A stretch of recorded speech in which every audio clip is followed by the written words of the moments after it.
Hey listener, thanks for joining us today. You're listening to Pixels and Panels, a show where we take you behind the scenes of the comic industry through conversations with your favorite creators and industry leaders. Today's guest is Robin Dassen.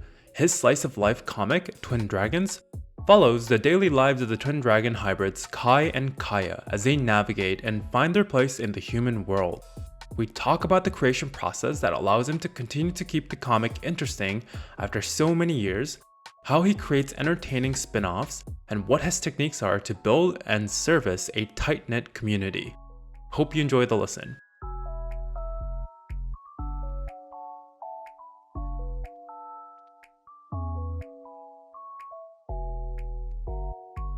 Hello, Robin. How are you doing today? Hey, hello, Akil. I'm doing pretty well today. How are you? I am doing well. And where are you joining us from?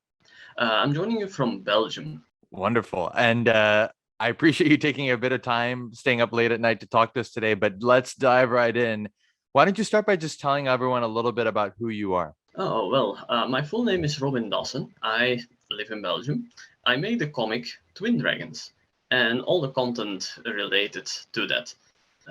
Like I make gamer dragons and I make Jesse's Adventure, as well as a lot of other things that I sketch out and put on my Patreon. I've been drawing for over 15 years now. I started when I was in high school. Uh, I never really did anything with art before I started my comic, except for like having a real big interest in comics and art in itself. So I started drawing on my own. So I'm a bit self-taught, but eventually I went on to follow a bachelor degree for art teaching, and I learned a lot there. And then I kind of went straight into the webcomic scene. And what inspired you to draw comics? It's interesting to hear you say you appreciated art as a whole. Did you read a lot of comics as a kid? What actually got me started with the whole I want to draw comics is when I was 14 year old, uh, I discovered anime. And well, I've seen anime before then, but like I was not really aware that it was anime. Like Dragon Ball Z played here on TV and Pokemon, but at that point I did not think like, oh, this is something Japanese. But after that, I got into contact with both, and these are like very contrasting anime. But I saw Helsing and Love Hina, and those two kind of influenced me to look deeper into this whole manga and anime thing, and it really inspired me to want to make my own comic at some point. So I started drawing at that point. What sort of comics did you start with? Were they very anime inspired, or did they have? I know you grew up in Belgium and learned recently there's a rich history of comic artists that are sort of French influence and Belgian influence that were popular where you're from. What sort of things did you draw inspiration from as you created comics? When I started off, it was mostly from the anime and manga angle.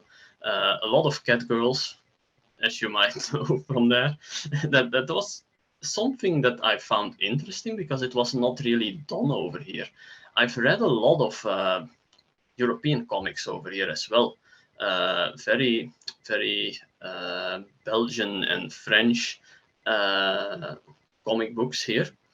Uh, but the things that really inspired me at that point were the aesthetic of manga that I did not see in any of the comics that I read as a child. So it was kind of new and exciting, and also they do their composition is like completely different. They go more towards the movie style of cinematography composition, and that is what really drew me in, as well as the style that they drew in. So that is where I got a lot of inspiration from at the start, which I must say I do not really advise people to start just learning that style. without knowing some basics, because that kind of slowed me down a little until I actually got into learning the basics. So And when you say basics, is it about understanding sort of human form and how to draw basic things and then putting a style on top of that? Is that what you mean? yes, but not so much like a lot of people will say like, oh yeah, anatomy, very important. As a basic kind of thing, yes, but you don't need to know all like the muscles or that. The one thing that actually really propelled me forward, knowing it, was observational drawing actually, and I got a lot of that in my art teaching degree that I studied for, because we got that like for like 10 hours a week, and that started out with like, oh, here is a cardboard box, draw it as correctly as possible, and then you need to start looking at how things are for real, like not what you think you see, because that is what most people start with. They draw what they think they see. They don't draw what you really see. And that is a click in your mind that you need to make. And once you have that one, you can basically start drawing everything else. It's just a matter of really observing and learning at that point, and you can make it your own. And that is So, what really helped me in the long run. so what started rather the movement behind Twin Dragons? How did you come up with the concept?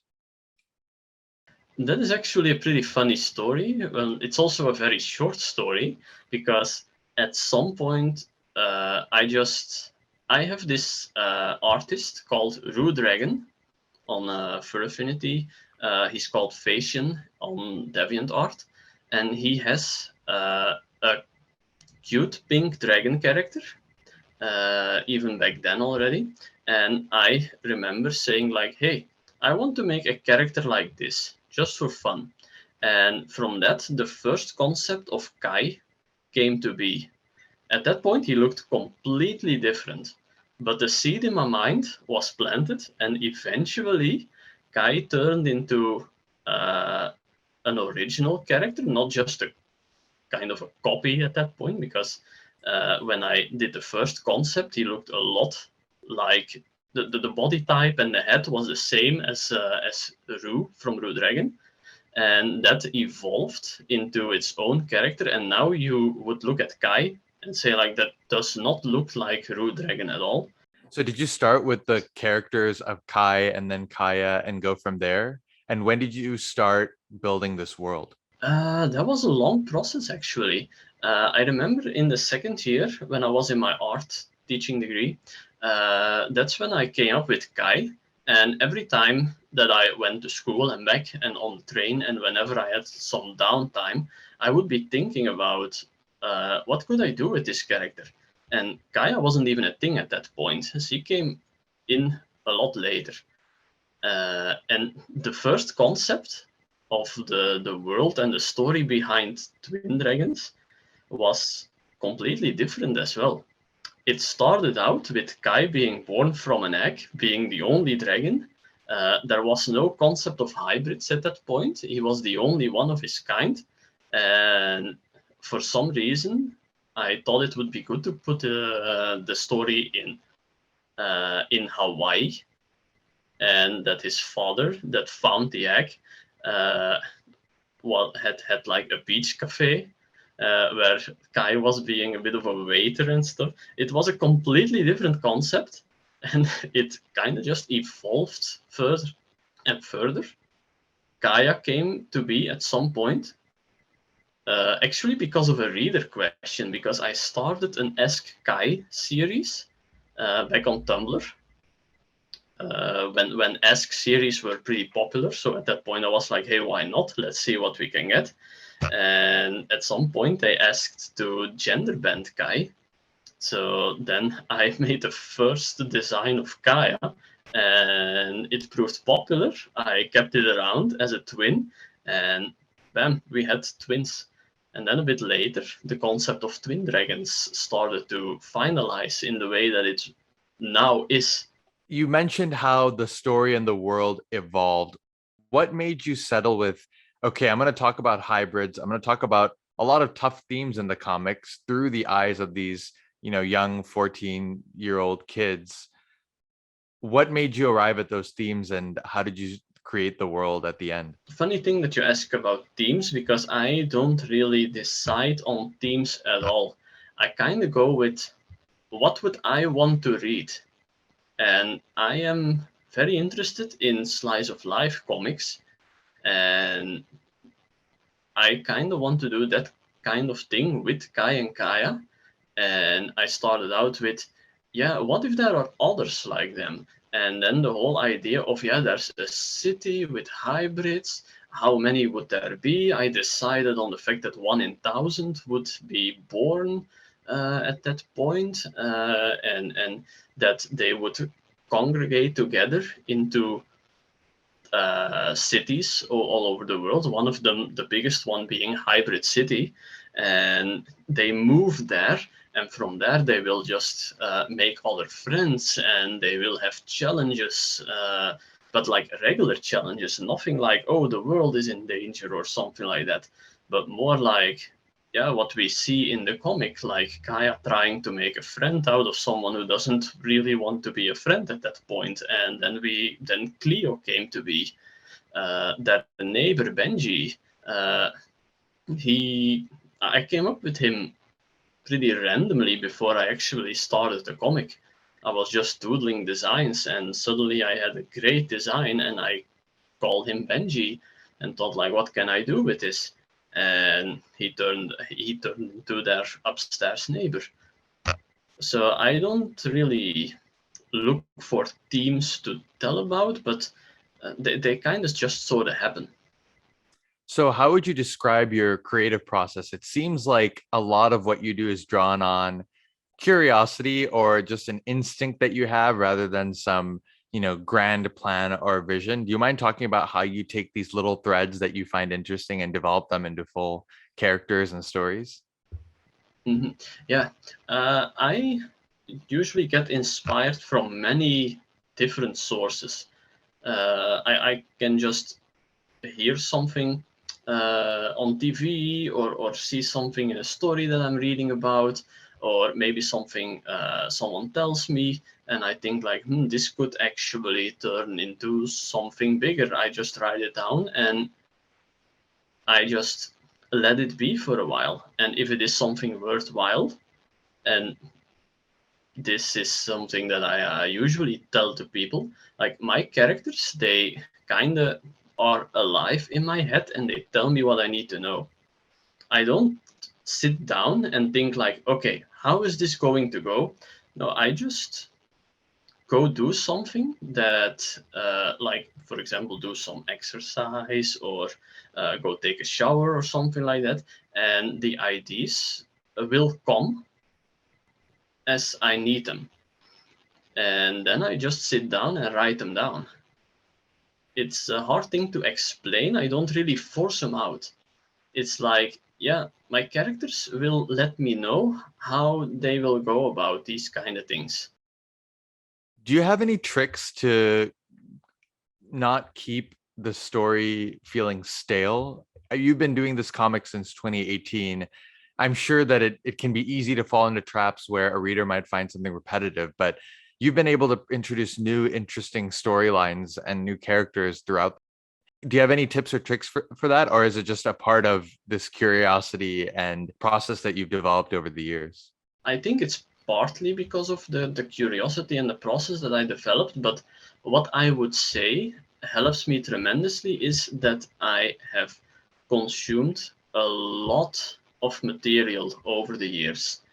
I have read a whole bunch of manga. I've seen a whole lot of movies, both good and bad.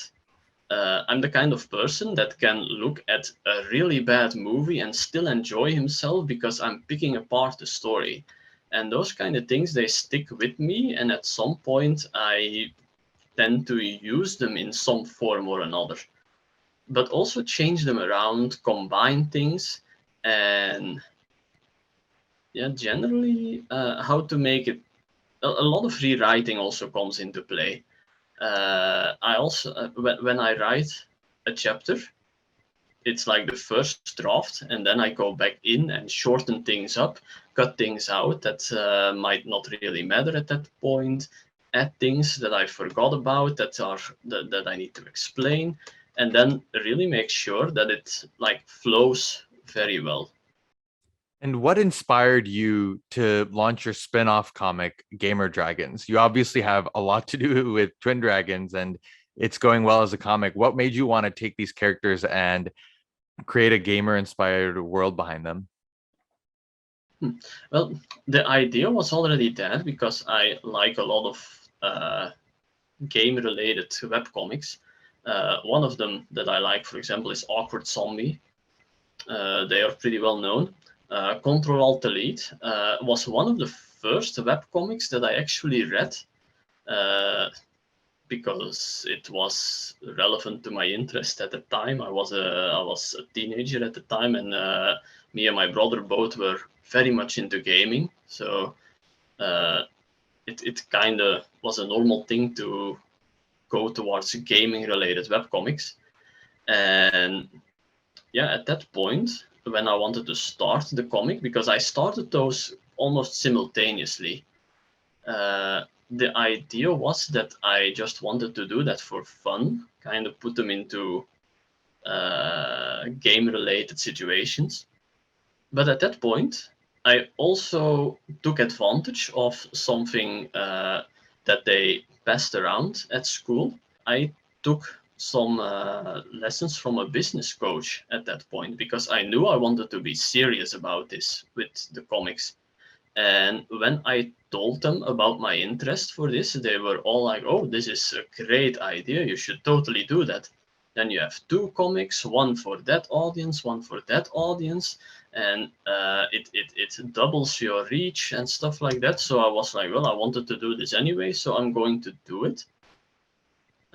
It turned out that I could not really keep it going when I had to go and take a job because here in Belgium we have this system like you get paid money if you don't have a job so that you can live, but then they want you to actively go job searching. So at some point I stumbled into a job because at that point I wasn't being self-employed as a comic artist yet because I wasn't making any money yet, so I couldn't really do that. So that's why the Gamer Dragon comic is lagging behind a bit. I do have plans on picking it back up, but yeah, at the moment, still going a little bit with what my mental health issues from the last year and a half, and trying to get back in the zone, so to say, in the groove. But yeah, I do have plans on picking it back up. Well, we're excited when that does happen. But on top of that, you've also gone off after another project called Jesse's Adventure. And the interesting thing about this comic is you allowed the readers in the comments to start to shape the story. What inspired you to go and create this story? It was kind of an experiment at that point, and it was inspired by another comic that did this exact thing called Prequel Adventures. It's a comic about a Khajiit from Skyrim that gets into all kinds of unfortunate events. Let's call them that. She kind of fails pretty much everything she does, and that was kind of driven by what the readers were commenting as well. And I was like, yeah, I kind of want to try and do this myself. And so I just started it and decided to put it up on Top Webcomics as a voting incentive so that I could get in a good place on the Top Webcomics site as well. So, how do you manage juggling these three projects? Obviously, Twin Dragons is a thing that has been updated the most, but is it something that you kind of rotate between? Do you keep Twin Dragons front of mind? And do you want to progress all of these as aggressively as you progressed Twin Dragons?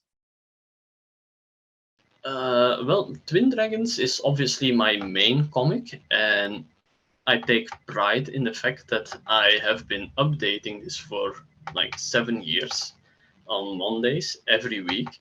So I want to keep doing that one for sure. It is the main comic, so it is the most important, and everything else will have to wait if it means that I need the time for updating the Twin Dragons comic.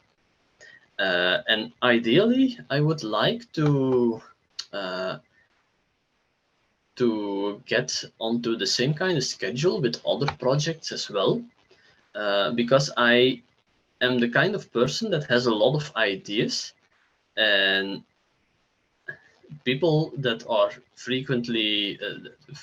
frequenting my Sunday stream, they will know. But I have like 6 or 7 other stories that have nothing to do with Twin Dragons at this point, just sitting in my idea folder, and I work on those from time to time as well. I design characters for those because I'm the kind of person that needs to switch between projects a little bit to keep it fresh. So yeah, eventually I would like to really go into those projects as well. So another interesting thing that you do is you post on Webtoon. You also post on your own websites, and the format looks different based on the two places that you post. Obviously, Webtoon is more vertical. You're reading on a phone, and your websites are made for sort of desktop first. But do you change your process at all for producing comics on each different platform, or is it fairly easy for you to take something that you do for Webtoon and then put it over to your website? I don't change my production around at all for the Webtoons episodes. I kind of already worked in a way that allowed me to change things on different layers. So by doing it like that from the start, it was actually very easy to move the panels over into a vertical format, because I have all these layers and I can just cut those out, and it's actually a very easy process. It takes about 5 or 10 minutes per episode. Oh, that's not bad at all. And do you see any differences in your audience between Webtoon readers and people who come to your website? I don't see differences in the individuals that join up, because sometimes I just hear people like, "Hey, I joined your Discord and I came from the main website," or "Hey, I joined Discord and I came from Webtoons." And before they tell me that, I have no idea. In terms of how many people there are, Webtoons I think has the most subscriber counts. I do see that Webtoons has a very high number of subscribers. I have 22,000 subscribers there. So, and on my main website, my Google Analytics, for as far as that is correct, tells me that 6,000 people every week read the webcomic there. So in terms of analytics, I don't know if there is a big difference. Let's talk about your fans. You have done a lot to give your fans something beyond the comic. I mean, you're on Picarto, you use Discord, you use Patreon. So let's start behind why. What makes you so focused on providing these extra experiences for your fans beyond being able to just read these comics on your site or on Webtoons? Well, I think it is from the point of view that you want to be a serious artist online and want to make it your to make a living doing this.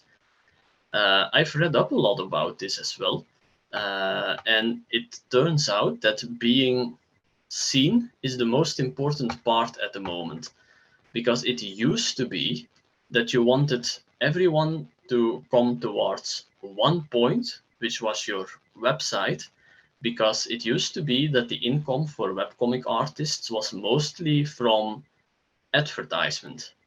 But advertisement income years ago started plummeting because everyone was doing it, so the demand the supply was way higher than the demand. So yeah, the income plummeted, and it was not a good time at that point for many online creators. But then Patreon and others came along, and it started being like, hey, we want to get as many people onto those platforms, but for that we need to be seen. So the general concept at that point was like, we want to be seen at as many places as possible. And for my personal view of how I wanted to do this for as a community as a whole, that worked out very well because I just wanted uh, to be seen by as many people as possible, so that everyone had the chance to read the comic. So the interests, both from my point of view of how I wanted to do this for the community, as well as business wise, they overlapped very nicely. So that is why I embrace this kind of model and try to be in as many places as I can possibly be. So your Patreon is fairly successful, and you have a wide variety of tiers, and your sort of largest tier allows for a character or a person to have a cameo in your comic. What do you think has led to your Patreon being so successful? What have your fans enjoyed about it? I think part of the success comes from the fact that I interact with the community a lot. From day one, I started really interacting in the comment section, talking to people, and being very accessible as an artist uh, to the readers.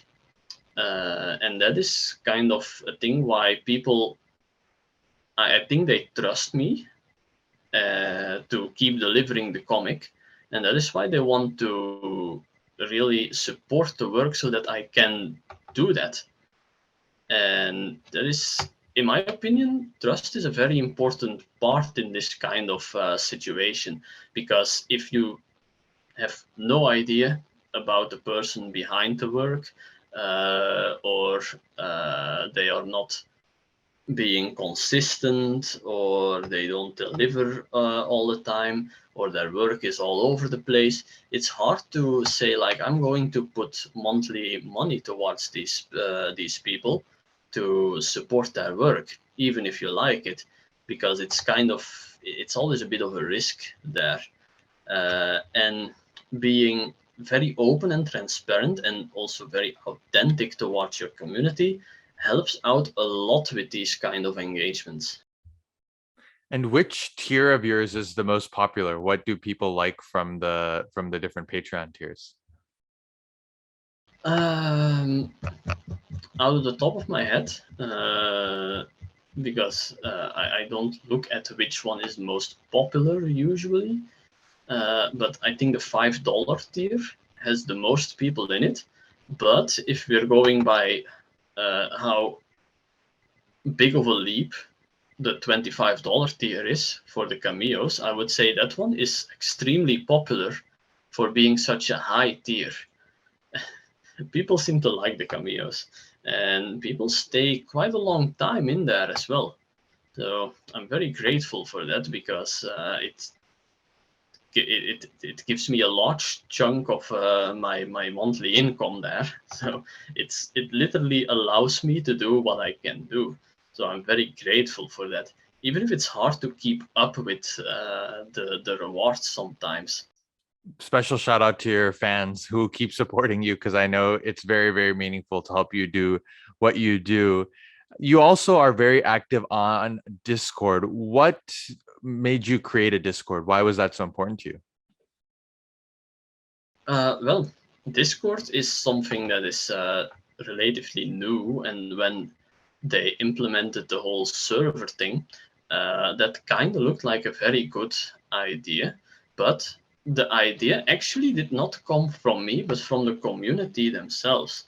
There were a couple people that were already pretty engaged with me, that reached out to me when I got a Discord. We became friends, and some of them were like, "Hey, we should start a server." And I started the server first, and then after a couple of months, some people started to like take over for me. Like they got admin roles, they built out the server for me because they knew that I was busy with the comic work and with commissions and stuff, so they wanted to help me out with that. And they are still around as mods and admins, and yeah, it kind of is a community effort at this point. It started out with me making the server, but it grew out of my hands. Let's say it like that. I still am the server owner, but it's very much a community effort, that server.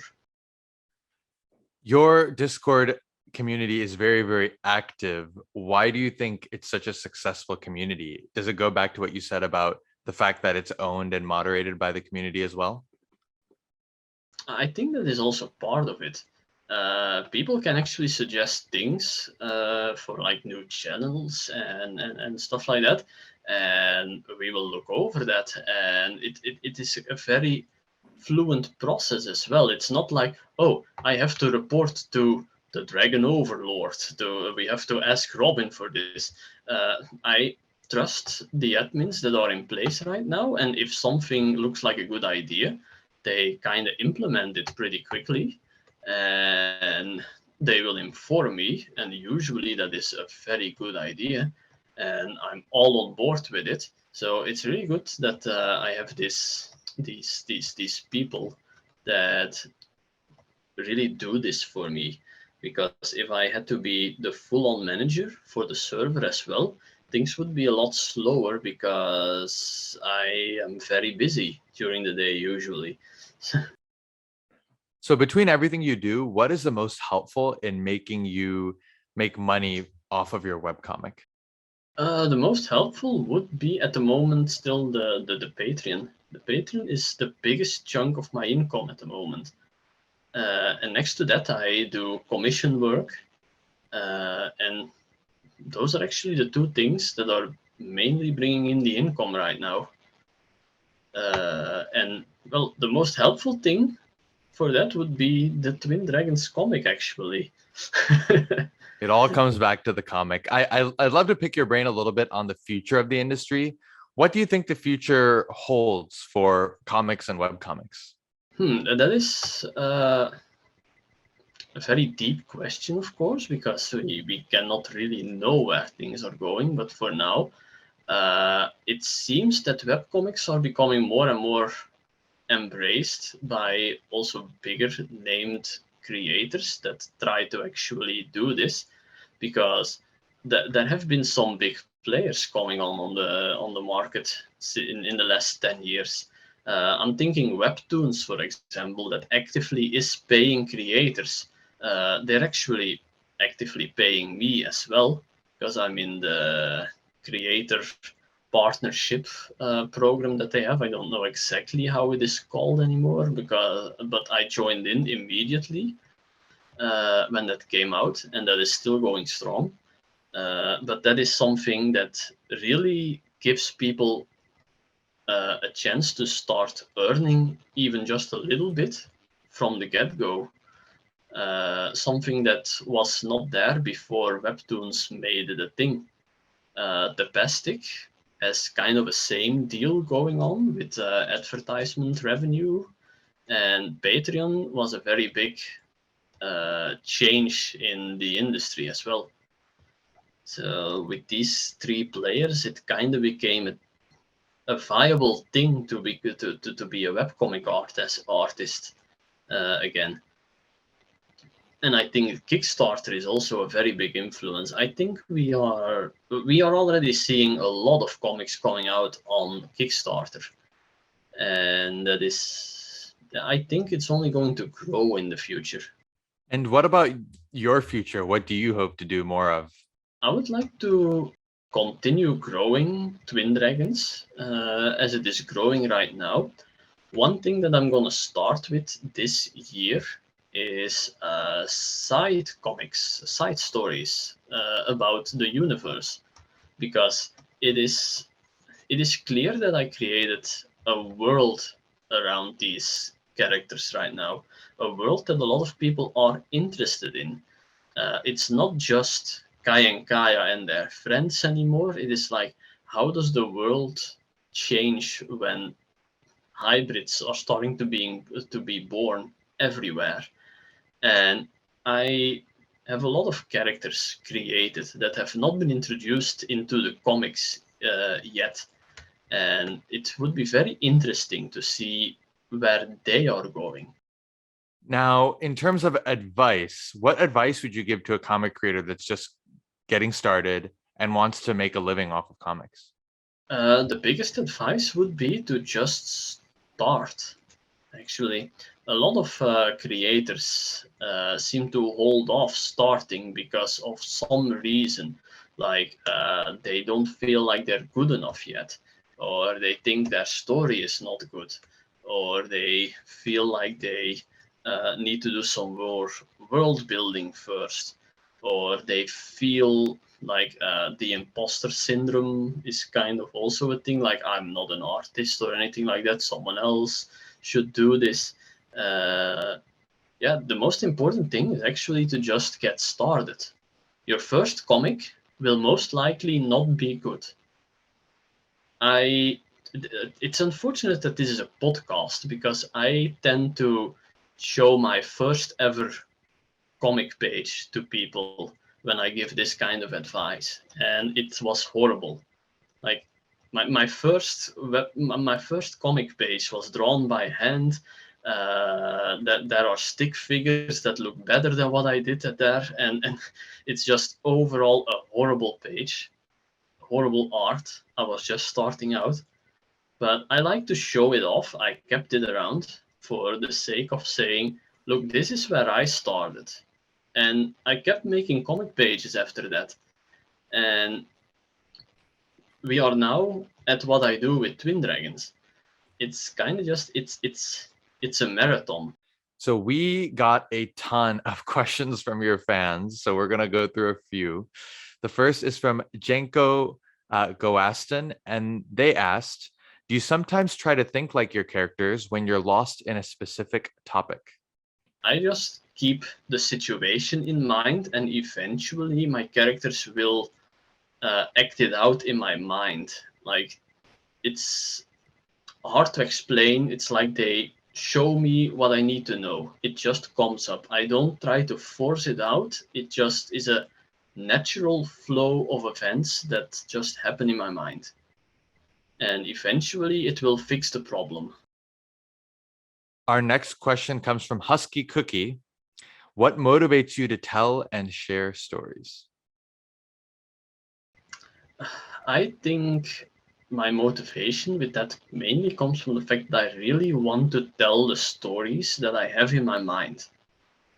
From when I was a kid, I think everyone did this at some point. Like if I watched a movie or had another story that I read or a comic that I read, I would keep fantasizing about it and see like how would I have done this? How would I have done this differently? What would be cool? And that just kept on going and going. And I have all these ideas and I just want to share it with the world. And that is what motivates me the most, actually. Just putting out these stories that I would love to see be a reality, but that no one has done yet. And that's what I'm doing. And that's why I'm putting them out in the world. Well, we're obviously very grateful that you're doing it. And finally, from Lord Tylus, are there situations where you regret certain design choices? It can be character design, world design, etc., but you cannot change them. Regret is a big word. I never really regret the things that I've done in terms of design or choices. But I do later see like, okay, I could have done this in a better way because now I have to work around this. But at the same time, those kind of things also help the creative process. Oftentimes, the best art comes from limitations. If you limit yourself, you have to be creative to go around those limits or to embrace the limits and actually do something with it. So, in a sense, I never really regret my decisions. Uh, I just think of how I will work best with them. Thank you so much for sharing that. I'm sure your fans are incredibly happy to get some answers. Are you ready to close things out with the rapid fire round? Yeah, absolutely. Which fictional character best describes your personality? Nizuma Eiji from the Bakuman series. Not because I think I'm such a genius, but because of his workflow kind of resembles how I do it. Just on the fly, music blasting, and just go for it. Which three webtoons would you take with you on a desert island? Latchkey Kingdom and Awkward Zombie. Uh, Love Hina. If you could pick any manga, webtoon, or comic creator to have dinner with, who would it be? Akamatsu Ken, the author of the Love Hina manga, because he was my biggest inspiration and actually was the one that got me into drawing. What's your favorite scene from any webtoon that pops into your mind and why? A scene that I found really, really powerful comes from the One Piece manga. The point where in the Enies lobby arc, they all come together to rescue Robin, who was kidnapped at that point. And that scene was really, really powerful and really sticks around even many years after I first saw that one. And final question, if you could have dinner with any fictional character, who would it be? Good question. One that comes to mind is Luffy, but from One Piece. He's a very interesting character, but he would that would ruin me if I have to pay for that dinner. So Well, Robin, thank you so much for taking some time. Listener, please check out Twin Dragons or go to twindragonscomic.com. You can find your way over to the Patreon from there. And please read as much of Robin's work as you can. Robin, thanks for taking the time. thanks for having me. Thank you for joining us today. If you have any feedback or want to be featured as our next guest, please write to us at pixelsandpanelspod@gmail.com. If you enjoyed the show, don't forget to subscribe, like, or give us a 5-star rating. See you all next week.